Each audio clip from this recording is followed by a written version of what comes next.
My wife kicked me out after her son lied that I hit him. 3 weeks later, she asked if I had learned my lesson. Her son went pale after I handed her divorce papers and security footage showing he had lied. "You need to leave now." Sarah's voice wasn't loud. It was low, cold, and final. It was the tone you would use on a salesman at the door, not the man you had shared a bed with for 5 years. She stood in the doorway of our living room, her body a rigid barrier between me and the hallway that led to our bedroom, to my home. Behind her, peeking from the kitchen with a red, blotchy face and one perfectly dry eye, was Jake, her 14-year-old son, my stepson. In his eyes, just for a flash beneath the performative tears, I saw it, a glimmer of pure, unadulterated triumph. 3 hours earlier, I had been trying. That is all I ever did with Jake. Try. We were at the mall. Sarah had insisted. "He needs positive memories with you, Mark." "Look, Jake," I had said, stopping by the electronics store. In the window was the new PlayStation 5. "That is the one, right? The one you have been talking about," he grunted, not looking up from his phone. "Yeah, it is pretty pricey," Sarah said, squeezing my arm. "Maybe for his birthday if his grades come up." I saw the opening, a peace offering. "Tell you what, bud, you pull that history grade up to a B by the midterm, and we will talk about making it a birthday achievement combo present. A reward for the effort." Finally, he looked at me. The disdain was so potent it was almost physical. "So it is a bribe, cool." I swallowed the familiar frustration. I paid the mortgage on the house we had moved into together, a better school district for Jake. I drove him to soccer practice until he quit. I tried to set rules. Screen time limits, chores. Sarah would uphold them for a day, then relent when he would sulk. "He has had a hard time," she would whisper. "He needs to feel secure." Back at the house, I was in the kitchen cleaning up from the dinner Jake had barely touched. He appeared in the doorway. "I need the new PlayStation," he said. "Not for my birthday, now." I put down the sponge. "Jake, we talked about this. The deal was for grade improvement." "That is stupid. Mom said you could just get it. She said you make enough." A little knife of betrayal twisted. Had she said that, undermining me again to be the cool parent? "In this house we earn things," I said, my voice tight. "The answer is no." He glared at me, a hatred in his eyes that seemed far too ancient for a 14-year-old. "You will be sorry," he hissed low enough that Sarah wouldn't hear. I dismissed it as teenage melodrama. "Go finish your homework, Jake." He stormed upstairs. I heard his door slam. 20 minutes later, a thunderous crash echoed through the house. The sound of a body hitting a wall, followed by the clatter of something falling. I took the stairs 2 at a time. Sarah was crouched in the hallway outside Jake's room. Jake was on the floor, his back against the wall, cradling his left arm.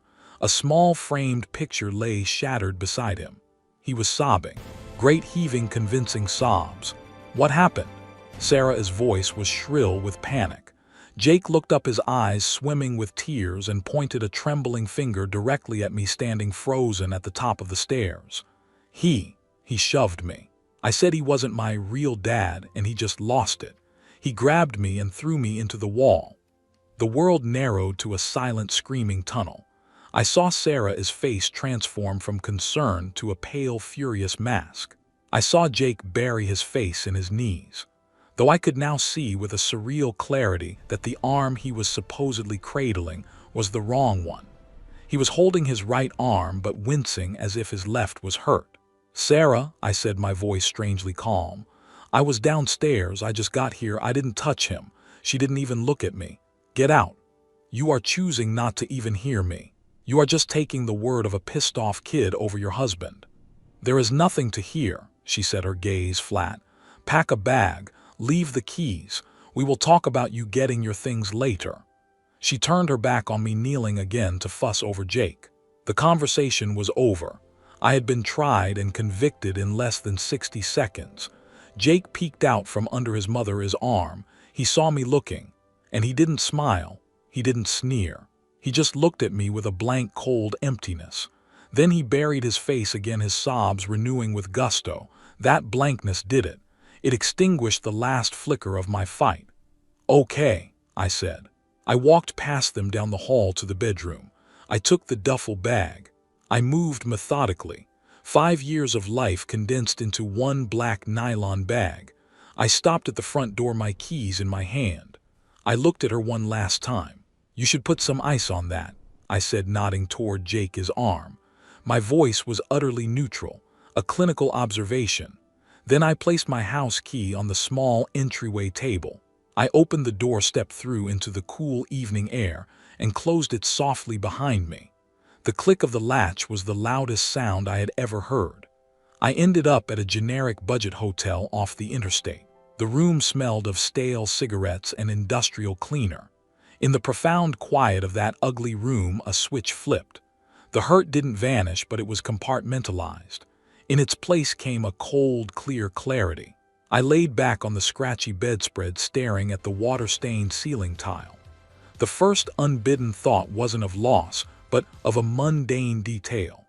The small, discreet security camera I had installed under the eaves by the front door last year after a spate of package thefts. It was motion-activated. It recorded video and audio to a cloud server. It was pointed at the front walk, but its microphone was sensitive. The living room window was right there. The hallway where Jake had staged his accident was just inside. Sound carried. My phone buzzed on the nightstand, a text from Sarah. "Sarah, I hope you are getting the help you need. What you did is unacceptable. Jake is terrified." A verdict delivered via text. I didn't reply. A second text followed an hour later. "Sarah, we will be changing the locks tomorrow for our safety. You can arrange with me to collect the rest of your things when I am home. I will need to supervise. Our safety. Supervise." The language was deliberate, legalistic, painting me as a dangerous intruder. I powered off my phone. The silence returned deeper now. If you think I was right to stay calm and not argue, hit the subscribe button. We talk about self-control and handling toxic situations here on Story Sparks. The next morning I drove to a library, found a quiet corner, and opened my laptop. My hands were perfectly steady. This was a technical task, a problem to be solved. I logged into the secure cloud service for the home security system. I scrolled back to yesterday evening. There it was. A 4-minute file triggered at 7:14 p.m. I put in my earbuds and clicked play. The video showed the empty front walk. The audio was crisp. My own voice, raised but not yelling, filtered through the open window. "In this house we earn things. The answer is no." A pause. Then Jake's voice, venomous and close. "You will be sorry." A door slam. A few minutes of mundane house sounds. Then the crash. It was loud. The violent thud of impact, the brittle shatter of glass. Sarah's voice. "What happened?" Then Jake's voice. But it was different now. It was a perfect performance of pain and fear. He shoved me. He grabbed me and threw me into the wall. My own voice pleading. "Sarah, I was downstairs. I just got here. I didn't touch him." The argument played out. Her final damning edict. "Get out." Then the sounds of me packing. A long silence after the front door clicked shut. And then the clearest sound of all.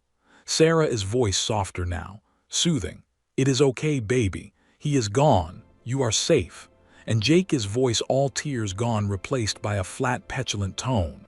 "My arm doesn't even hurt that bad. Can I still get the PlayStation?" A beat of silence from Sarah. Then not anger, not horror, but a tired, almost amused sigh. "We will see, honey. Let us just get through this first." I stopped the recording. I sat very still in the library, Carol. On my screen was the digital proof that my marriage had been a fragile illusion, shattered not by a shove but by a sigh of weary compliance. There was no rage. There was no vindication. There was only a vast, endless sadness, and beneath it the bedrock of that new cold clarity. The next 3 weeks were a lesson in suspended animation. I rented a small, furnished apartment. I went to work. I was by all accounts fine. My lawyer David filed the divorce petition. A simple, clean document stating the marriage was irretrievably broken. It made no mention of Jake's accusation. It was a business document dissolving a partnership. Sarah's texts to me had evolved. The accusatory one stopped after a week of my silence. They were replaced by a different tone. Sarah, this is so hard on Jake. He is having nightmares. Sarah, we need to talk about moving forward. This cannot go on forever. Sarah, I am willing to consider family counseling for Jake's sake. Each one was a fishing expedition, testing the waters to see if I was broken, if I was ready to cave, to apologize to make it all go away. This is called hoovering, trying to suck a former partner back into the toxic dynamic. I deleted them all unread. My only project was the new quiet rhythm of my own life. The silence which had been oppressive in the hotel began to feel like peace. The text came at 4:37 p.m. on a Tuesday, exactly 3 weeks and 1 day after my eviction. Sarah, we need to talk. Come by the house tomorrow at 6 o'clock. No question mark. No please. It was a summons issued from the throne of her presumed righteousness. I looked at the message, a faint cold smile touching my lips. She had held out as long as she could. The mortgage payment must have been a shock. Now she was ready to dictate the terms of my surrender. I didn't reply. Silence had been my language for 3 weeks. I saw no reason to break it now. The following evening I dressed carefully. Charcoal chinos, a navy cashmere sweater. I looked put together, successful, and utterly detached. I picked up the manila envelope from my counter. Inside were the divorce papers. I arrived at 5:58 p.m. our house. The porch light was on. The lawn was slightly overgrown. I didn't ring the bell. I didn't use my key. It was useless now. I stood on the front step and waited. At 6:02 the door opened. Sarah stood there, arms crossed over her chest. She looked tired, but her expression was pure cultivated steel. "You are late," she said. "I am here," I replied, my voice neutral. "You wanted to talk." She looked me up and down, a flicker of confusion in her eyes. I didn't look like a broken man begging for scraps. "Come in," she said, finally stepping back. We stood in the living room. Jake lurked in the kitchen doorway, a silent spectator. He was paler than I remembered. The triumphant glint was gone, replaced by a nervous, sullen energy. Sarah took a deep breath, summoning her rehearsed magnanimity. "I hope these weeks have given you time to think," she began, her tone that of a headmistress addressing a wayward student. "To think about your anger and what it almost cost you." I said nothing. I just watched her. "Jake has been through a lot," she continued, "but he is a resilient boy and a forgiving one." I glanced at Jake. He looked at the floor. "What do you want, Sarah?" I asked, cutting through the performance. She blinked, startled by the directness. "I want to know if you have learned your lesson, if you are ready to take full accountability, to apologize to Jake sincerely, and to commit to intensive family therapy. We," she emphasized, gesturing vaguely to Jake, "might be able to move past this, to rebuild trust."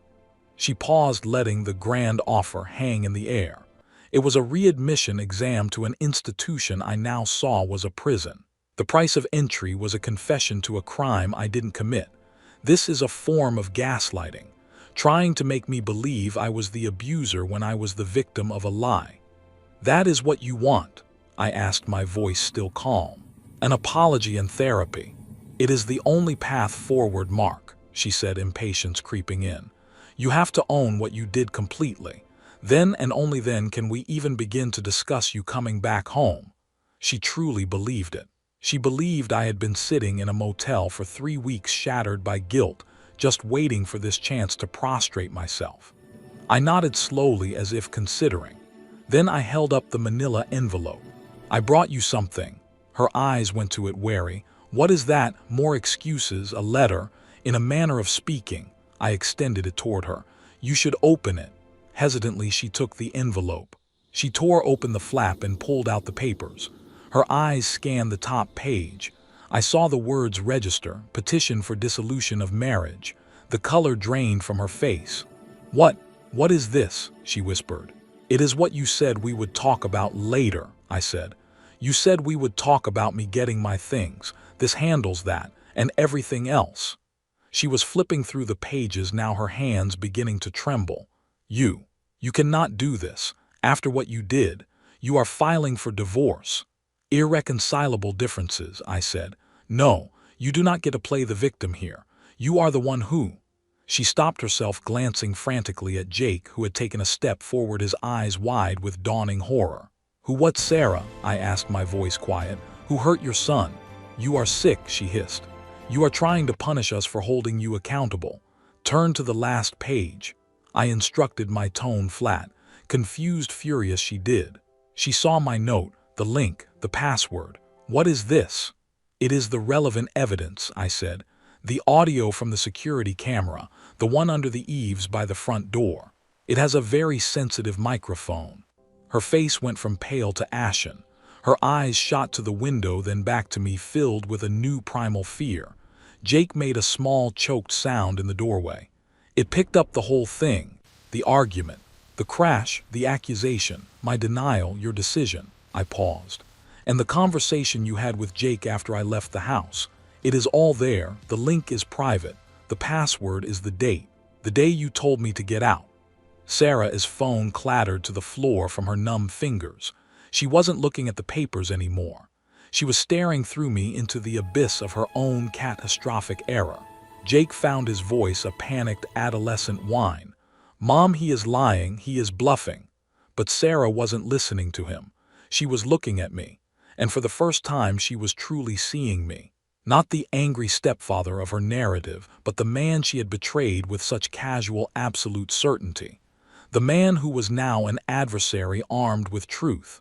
"You recorded us," she breathed, the accusation morphing into a weapon. She tried to turn it back on me. "I recorded my property for security," I corrected. "It seems it served its purpose." The dam broke. Sarah's righteous anger collapsed into frantic, scrambling desperation. The performance was over. "Mark, please," she gasped, taking a step toward me. "You have to understand, he is just a boy. He was scared. He didn't know what he was doing." I didn't move. "He knew exactly what he was doing," I said, my gaze shifting to Jake. "He looked like he might be sick. He knew you would believe him, and he was right." "We can fix this," she cried. "We can go to therapy. We can tell them it was a misunderstanding." "You told everyone I was violent," I stated. "You changed the locks. You supervised my exit like I was a criminal. Those weren't mistakes, Sarah. Those were choices. This," I said, nodding to the papers on the floor, "is a consequence." Her desperation curdled into something uglier. The fear in her eyes sparked into fury. She stared at me, her chest heaving. Then her eyes, wild and bloodshot, swiveled to Jake. The love and protection vanished, scorched away by the heat of her own impending ruin. "You," she shrieked, the sound raw and ragged. She took a stumbling step toward him. "You stupid, lying little brat, look what you have done. Do you have any idea what you have cost us?" Jake flinched, cowering against the kitchen counter. "Mom, I am sorry, I didn't think." "You didn't think. You have ruined everything. For a game." The transformation was complete. The united front was obliterated. The victim and his protector were now the accuser and the accused.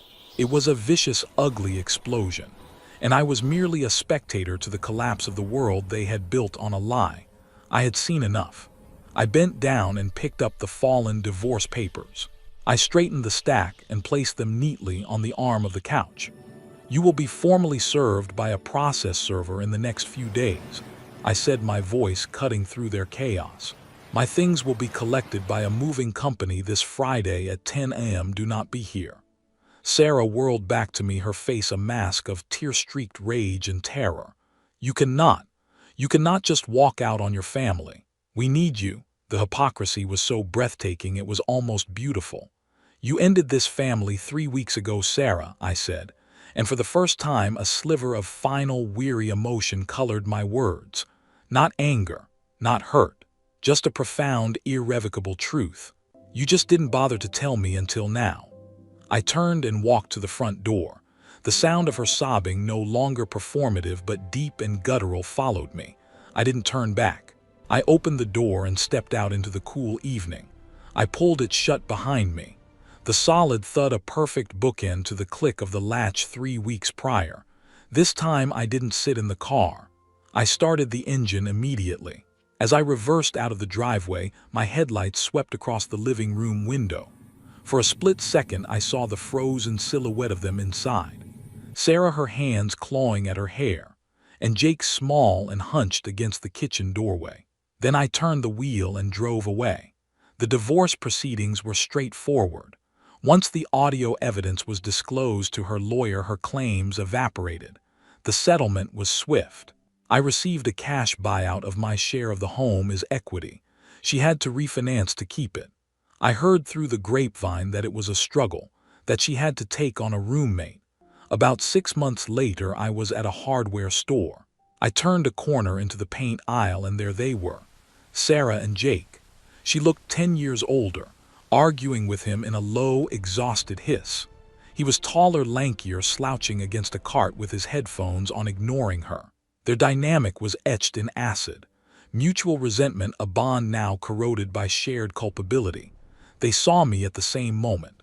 Sarah froze, her eyes wide, a tumult of shame, anger, and a pathetic, lingering hope. Jake yanked his headphones down, his adolescent bravado melting into pure fear. I held their gaze for no more than 2 seconds. I didn't nod. I didn't smile. I simply looked through them as if they were store fixtures. Then I turned my cart and moved down the aisle toward the fasteners. My focus already returned to the task at hand, building a shelf for my new life. That was the last time I saw them. The betrayal was a fire. It burned everything I had known to the ground. But I walked out of those ashes not seeking revenge, not even seeking justice. I walked out seeking peace. And in the profound, unbroken silence I cultivated for myself, I found it. Thanks for watching.